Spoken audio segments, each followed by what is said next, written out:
Nous avons signifié à Air France que sa reprise des vols le 11 était irrecevable. Quand elle sera prête, elle devra se soumettre à nos règles. Et même alors, sa réadmission dépendra de notre volonté. Qu'elle sache qu'elle n'est pas incontournable. D'autres compagnies sont prêtes à investir 12 milliards le prix de la chute d'un symbole de l'hégémonie française en Afrique. Ceci va bien au-delà d'un simple contrat. C'est l'effondrement d'un empire. La France a cru le Sahel éternellement sien, avec Air France comme courroie de transmission de son pouvoir. Mais le Mali, le Burkina et le Niger ont brisé ces chaînes. L'arrogance française leur a coûté cher. Qu'elle essaie de nous punir, nous sommes prêts à riposter. Air France n'était pas qu'une compagnie. C'était l'île de Paris, dans nos cieux, transportant bien plus que des touristes diplomates, militaires, espions et prédateurs économiques. Aujourd'hui, chaque euro perdu par la France est une victoire pour l'Alliance sahélienne. Leur déclin est notre affirmation. Ces vols n'étaient pas de simples liaisons aériennes.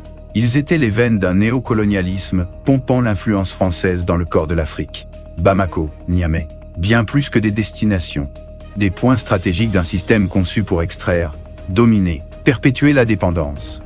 Les couper n'est pas qu'une perte financière pour Air France. C'est une mutilation de l'Empire français. Le Sahel envoie un message clair. Les ailes de la domination ont été arrachées. La France croyait encore dicter sa loi. Mais le vent de la souveraineté a balayé ses illusions. Ses dirigeants, méprisant toute équité, ont tenté de gouverner à distance comme en 1960. Mais les peuples sahéliens, trop longtemps réduits au silence, ont rugi. Dans les rues, un tsunami de colère a rejeté décennies de promesses trahies, d'interventions destructrices et de pillages économiques. Macron répond par des vises à armes et du mépris. Air France, complice, criminalise des nations entières qu'elle exploitait hier. Qu'il sache ceci. L'ère du monopole français est morte. Notre ciel désormais se conjugue en termes de dignité, plus de soumission. Soutenez notre combat pour une information africaine libre en contribuant à notre cause. Mais laissons parler les faits.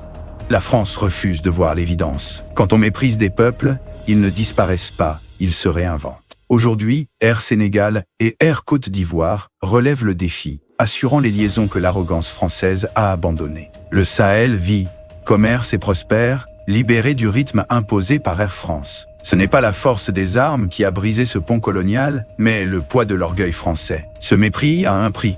12 milliards d'euros, la valeur dérisoire à laquelle Paris s'apprête à brader son fleuron aérien, au Qatar symbole ultime de son déclin. Ne vous y trompez pas, ce n'est pas une défaite africaine, mais l'effondrement d'un empire. L'Afrique n'a pas besoin d'Air France pour écrire son destin. Notre ciel désormais s'écrit en lettres souveraines. Le départ d'Air France n'est pas une fin, mais une renaissance.